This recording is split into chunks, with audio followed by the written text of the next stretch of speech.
BHEL की भी बात कर लेते हैं, क्योंकि इसके लिए भी आपको बड़े अनाउंसमेंट आते हुए दिखे हैं। ओवर द वीकेंड 10,000 करोड़ रुपए का बड़ा ऑर्डर कंपनी को मिला है। ये ऑलरेडी बाजार में खबर चल रही थी, बट अब कॉन्फर्मेशन इसकी हो चुकी है। कुशल है हमारे साथ तैयार बताने के लिए कि इस बड़े ऑर्डर के क्या मायने हैं इस बड़ी कंपनी के लिए। कुशल बताइए। BHEL।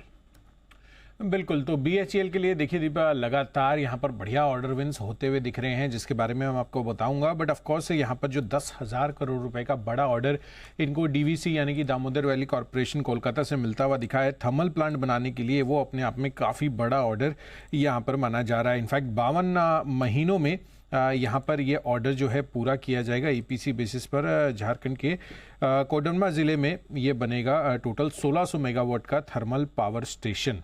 इनफैक्ट यहाँ पर आप देखिए तो मजबूत ऑर्डर इनफ्लो के साथ करीबन 1,40,000 करोड़ के पार कंपनी की ऑर्डर बुक हो चुकी है। और साथ ही जो अगर आप रिसेंट ऑर्डर विंस देखेंगे तो ये तो DVC की तरफ से 10,000 करोड़ का ऑर्डर मिला ही था, साथ ही इसके पहले भी 27 जून को 13,300 करोड़ रुपए का इनको DVC से एक और ऑर्डर मिला था।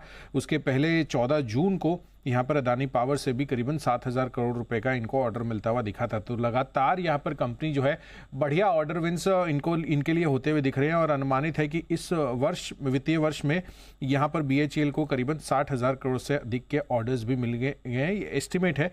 बट ऑफकोर्स इस वजह से नोवामा जो है खरीदारी की राय देते हुए 400 रुपये के टारगेट्स दे रहे हैं। और साथ ही ICICI सिक्योरिटीज़ ने भी 370 रुपये के टारगेट्स यहाँ पर इस काउंटर पर रखे हैं। और बढ़िया ऑर्डर विन की वजह से, इसी वजह से BHEL आज भी फोकस में बना हुआ है।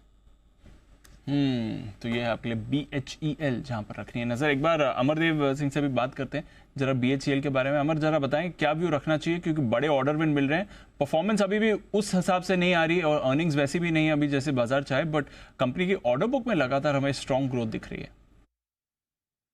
देखिए, BHEL की बात करूं तो आपने सही कहा कि कंपनी, यदि मैं इस कंपनी के क्वार्टरली रिजल्ट्स को और एनुअल रिजल्ट्स को देखूं तो वहां एक कंसिस्टेंसी हमें देखने को नहीं मिल रही है। जैसे प्रॉफिटेबिलिटी पर्सपेक्टिव से मैं देखूं तो मार्च क्वार्टर में प्रॉफिट आया था अच्छा इनका, करीब 660 करोड़ का। फिर जून क्वार्टर में 344 करोड़ का लॉस था।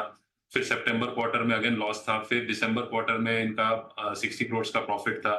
फिर मार्च क्वार्टर में 490 करोड़ का। तो कहीं ना कहीं कंसिस्टेंसी जो है वो नहीं दिख रही। But the good thing is कि इसमें इसको एक बेनिफिट ये भी मिला है कि जो PSU अंडरटेकिंग्स में इस तरह से इन्वेस्टर्स की एक इंटरेस्ट बनी है, तो कहीं ना कहीं BHEL को यदि आप हिस्टोरिकली देखें तो ये नवरत्नास और PSU टॉप कंपनीज में रहा है। तो अब ये वापस ऑन ट्रैक पे तो है, लेकिन मोस्ट इंपॉर्टेंट चीज है कि ऑर्डर बुक, जैसे ऑर्डर बुक यदि देखें तो वो तो that will be in excess of 70,000 80,000 crore, but execution is the key।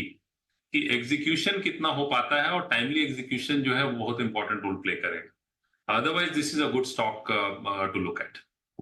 बस वही है, एग्जीक्यूशन में ही परेशानी आती है। 1-2 दिन में आई थिंक इसके नंबर्स भी आने वाले हैं, तो देखेंगे वहाँ से क्या मूव आती है। बट BHEL इस पर रखेंगे नज़र। और स्टॉक में आप देख रहे हैं खबर के दम पर थोड़ा मूव भी आ रहा है। 10,000 करोड़ के ऑर्डर्स इसने जीते हैं। कुछ और